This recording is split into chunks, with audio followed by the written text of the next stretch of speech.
largest annual technology show is giving us a look at the future of transportation. CES 2022 in Las Vegas featured everything from electric cars and boats to self-driving race cars and cargo trains.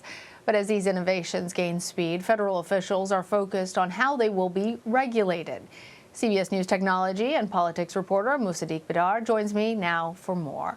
Musadiq, thanks for being here. So there were more than 200 companies from transportation-related industries at CES this year. What were some of the biggest announcements? Lana, there were a lot of exciting new products and concepts announced at CES this year. A lot of the gadgets we saw will improve the driving ability and will enhance the entertainment systems inside the car, so bigger screens with more interactive options, voice control options. Google announced a partnership with Volvo to integrate the Google Home system into the car so you can do things like say, "Hey Google, turn on my car." There was also a lot of focus on self-driving cars and electric vehicles.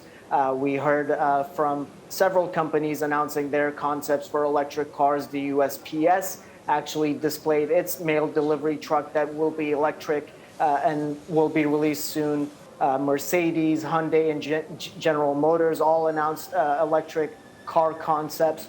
Lana, GM was actually a big part of the show earlier this week.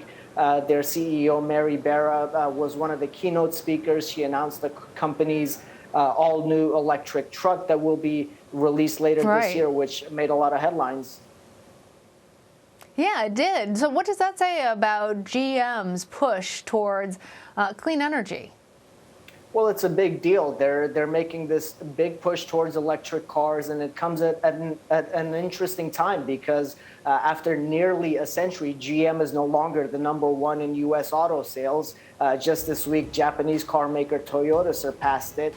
So it's a big deal for GM to say that they're going to spend $36 billion in the next 3 years on electric cars, and that they're going to unveil 30 different models of electric cars in the next 3 years. And it's a big deal for a company that's long been known for gas-guzzling cars to make this turn towards electric cars. That electric truck that's coming out soon still has that 10,000-pound towing capacity. It's got a big bed.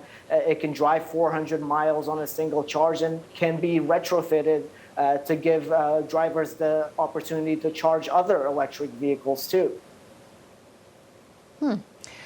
So, Moose, what's your takeaway from seeing these innovative products, particularly in the transportation sector this week? What does it indicate about the industry and how it's evolving?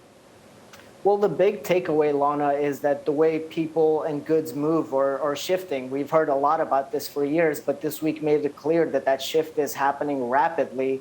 We're not far from a future where the car will be more than just an instrument that gets you from point A to point B, because it's going to drive itself and it'll have entertainment options and you'll be able to connect all your devices to it and you can still be hands-off while feeling safe. So that's happening. Your daily commute's going to change. The cargo and transportation industry of goods are going to change with electric cargo trains and delivery vans and trucks that also power by renewable energy. And there's also some excitement happening in the motorsports world because this week at CES, we had the world's first autonomous race car competition with teams from around the world collaborating and competing on the self-driving car race. These cars go 175 miles an hour, and experts believe that we're not far off from a day where human drivers will be racing against self-driving cars on a track. I have to say, I thought the "Hey Google, start my car" was probably as cool as I can imagine, even though I'm not commuting back and forth. All of this, it sounds futuristic in a way that I just enjoy. So as all of this tech has been unveiled, Transportation Secretary Pete Buttigieg has been working to define the role that the federal government's going to play. What more can you tell us about what he had to say?